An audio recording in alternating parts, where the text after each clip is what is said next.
Basically जो इसमें important चीज़ है वो हमें ये टेबल ही याद करना होता है। तो इसके लिए एक निमोनिक मैंने बनाया हुआ है। एक कार होती है जिसको हम ओडी कहते हैं, उसमें जो भी बंदा बैठता है वो तेवर शो करता है। तो आपने ज़रा निमोनिक इस तरह से रख लेना है, कार CR, आपने जस्ट मिनिमाइज कर देना है यहाँ पे, OD एंड TVR फॉर तेवर। ठीक है, इससे आपके सारे के सारे नाम कवर्ड हो जाएंगे। कैसे? C for corticospinal, R for rubrospinal, O for oliviospinal, D for descending autonomic fiber, T for tectospinal, V for vestibulospinal and R for reticulospinal। ये सारे के सारे ट्रैक्स के नाम हो गए। अब ज़रा हम ईजियर वे में चलते हैं। ब्रांचेस की ऐसा कोई ज़रूरत नहीं होती। अब ईजियर वे में क्या है कि सब के सब डेस्टिनेशन ऑलमोस्ट जो है सेम है, एक्सेप्ट लास्ट वन और फर्स्ट वन। फर्स्ट वन में जस्ट इंटरन्यूशियल न्यूरॉन आ जाते हैं और अल्फा मोटर न्यूरॉन है। बाकी सब में alpha plus gamma motor neurons होंगे। ठीक है जी, तो डेस्टिनेशन हमारी होगी सबकी सेम। अब जब लास्ट की बात करेंगे तो आपको समझा दूंगा। अब हम बात आते हैं कि कोर्टिकोस्पाइनल ट्रैक है। डेस्टिनेशन हमें पता चल गया, ओरिजिन बताएं। अब देखिए कोर्टिकोस्पाइनल है तो डिफरेंट कॉर्टिकल एरिया इन्वॉल्व होंगे। तो primary motor cortex, secondary motor cortex और पेराइटल लोब। ये एरिया नंबर याद करने की जरूरत नहीं है, बस इतना पता। अब ये कॉर्टेक्स हो गए, cortex plus spinal card. Spinal cord में क्या होता है? न्यूरॉन। मतलब कि कॉर्टेक्स को स्पाइनल कार्ड से कनेक्ट किया है इस ट्रैक ने। उसके बाद आता है रेटिकुलोस्पाइनल। अब ऑब्वियसली रेटिकुलर से वर्ड से आपको पता चल जाएगा रेटिकुलर फॉर्मेशन। रेटिकुलर फॉर्मेशन क्या होती है कि बहुत सारे फाइबर्स इस तरह आप इसमें जाली टाइप जैसे बना लेते हैं, उस चीज़ को हम कहते हैं कि ये एक जाल सा बन गया है, एक गुच्छा सा बन गया है, उसको हम कहते हैं रेटिकुलर फॉर्मेशन। वहाँ से लेकर के अगेन स्पाइनल कार्ड के अल्फा एंड गैमा न्यूरॉन तक, मोटर न्यूरॉन तक, एंड देन टेक्टो की बात कर लेते हैं। टेक्टो क्या है? Superior colliculus. ये बेसिकली मेरे विजुअल साइकिल में इन्वॉल्व होता है। ठीक है, वहाँ से लेकर के दोबारा अल्फा एंड गैमा। रूब्रो की बात करें तो रेड न्यूक्लियस जो मिड ब्रेन में होते हैं, वहाँ से लेके ये अल्फा एंड गैमा तक। वेस्टिब्यूलोस्पाइनल, ऑब्वियसली वेस्टिब्यूलर न्यूक्लियाई जो कि हमारी हेयरिंग प्रोसेस में इन्वॉल्व होता है basically.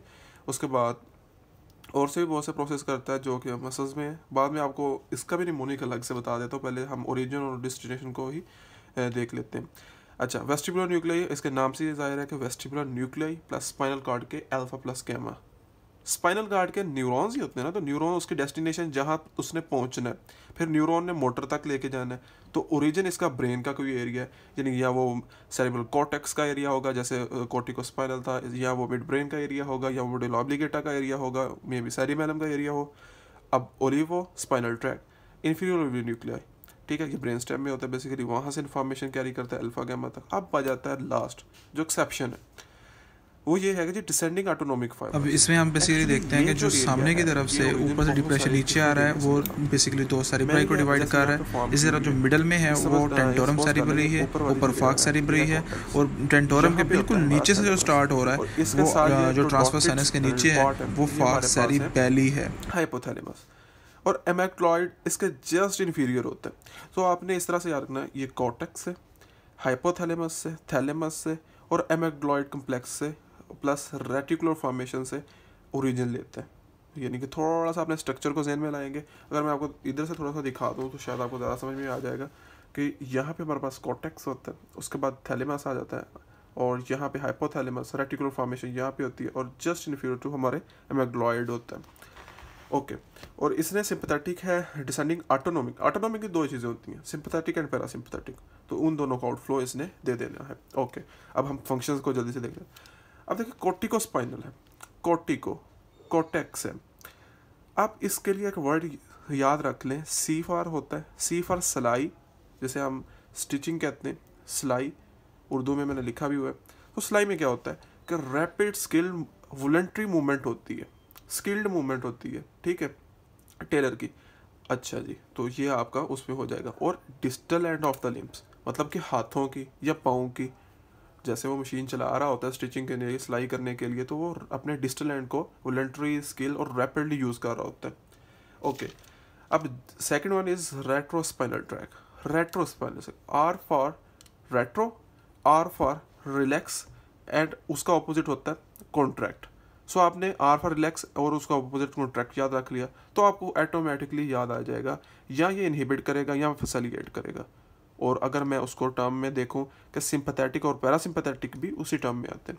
So relax from and contract है, तो रिलैक्स होता है बेसिकली पैरासिम्पैथेटिक में, कॉन्ट्रैक्ट होता है सिंपैथेटिक में, ठीक है। इनहिबिट और फैसिलिटेट वॉलंटरी मूवमेंट्स, इनहिबिट भी करते हैं फैसिलिटेट भी करते हैं, ठीक है जी, वही एक सेम चीज़ आ गई सिंपैथेटिक और पैरासिम्पैथेटिक की। उस पर टेक्टोस्पाइनल ट्रैक्ट। अब क्या होता है, जब भी टेक्स्ट आता है, आपने सुना कि बेल रिंग आई है जी, टेक्स्ट आया, फट से आप पोस्चर चेंज करते हैं टाइपिंग के लिए। तो आपने क्या किया, रिफ्लेक्स पोस्चरल मूवमेंट शो की कंसर्निंग टू साइट, यानी कि बेसिकली ये तो मैंने निमोनिक के तौर पे बताया कि टेक्स्ट आएगा तो आप पोस्चर चेंज होता ही है कि आपको कहीं पे टच हुआ है, कोई चोट लगी है, तो आपका हेड ऑटोमेटिकली मूव करेगा टू दैट एरिया कि वहाँ पे चोट लगी है, वहाँ पे देखो, ठीक है जी। लेकिन आपने अपने निमोनिक के तौर पे याद करना, टी फॉर टेक्टो होता है तो टी फॉर टेक्स्ट भी होता है, तो टेक्स्ट लेके आप पोस्चर चेंज करते हैं, तो उसके निमोनिक के तौर पे। अच्छा, रूब्रोस्पाइनल ट्रैक्ट, रूब्रो के लिए ऐसे है कि जो रबड़ होती है वो बहुत ज़्यादा फ्लैक्स होती है लेकिन एक्सटेंड कम होती है, ठीक है। तो ये फैसिलिटेट करती है एक्चुअली फ्लेक्सर मसल की एक्टिविटी को और इनहिबिट करती है एक्सटेंसर मसल के जो है एक्टिविटी को। अच्छा जी, उसके बाद लास्ट वन है जी, वो हमारे पास आ जाता है वेस्टिब्रोस्पाइनल ट्रैक। अब वेस्टिब्रोस्पाइनल ट्रैक क्या है, वेस्टिब्रोस्पाइनल ट्रैक अगर हमें याद रखो इसका जस्ट ऑपोजिट है रूब्रो का, ठीक है। मतलब अगर ये रात है तो ये दिन है, अब ऐसे याद रख ले, तो उसका बिल्कुल ऑपोजिट है। ये एक्चुअली फैसिलिटेट करता है एक्सटेंसर मसल की मूवमेंट को और इनहिबिट करेगा फ्लेक्सर मसल्स की मूवमेंट को। इसका कोई फंक्शंस पता नहीं है। अच्छा, एक चीज़ थोड़ा सा निमोनिक और कि अगर आपने याद रखना, इन्फीरियर ओलिवरी तो याद रह जाएगा, लेकिन आपको यहाँ पे एक और चीज़ याद रखनी है कि वो है ब्रेन स्टेम। वो कैसे याद रखोगे, वो इस तरह याद रखोगे, ओ भाई से आप याद रख लोगे कि ये ब्रेन स्टेम में होता है। अच्छा, उसमें डिसेंडिंग ऑटोनोमिक फाइबर तो इसका आपको मैंने बता चुका हूँ। अच्छा, इसका एक चीज़ रह गई है, जो लैटरल वाला होता है और एंटीरियर, दो कॉर्टिकोस्पाइनल ट्रैक होते हैं। एंटीरियर जो है और जो लैटरल है वो जस्ट एक पॉइंट पे डिकेसेड करते हैं, मतलब एक पॉइंट से दूसरी तरफ मूव करते हैं। अच्छा जी, रेटिकुलर फॉर्मेशन है तो वेरियस पॉइंट पे, सम आफ्टर रीजन टेक्टोस्पाइनल कह लो, इमीडिएटली रबड़ जो है वो बेसिकली फट से वापस आती है, तो आप कह सकते हैं कि इमीडिएटली क्रॉस ओवर हो जाता है। अच्छा, ये एक एमसीक्यू पॉइंट कि जो वेस्टिबुलोस्पाइनल है वो अन क्रॉस रहता है, सीधा मूव करता है। उसके बाद क्रॉस जो होता है ब्रेन स्टेम में, वो इसके लिए ओलिवरी स्पाइनल ट्रैक है, जिसके लिए ओबाई मैंने आपको बता दिया। So that's all about the descending tract. इसको अगर आपने याद कर लिया, कुछ इस तरह से याद कर लिया तो इजी हो जाएगा और फट से आपकी फिंगर टिप पे हो जाएगा। इंशाल्लाह मिलते हैं नेक्स्ट वीडियो में। स्टे ट्यून्ड, अल्लाह हाफिज़।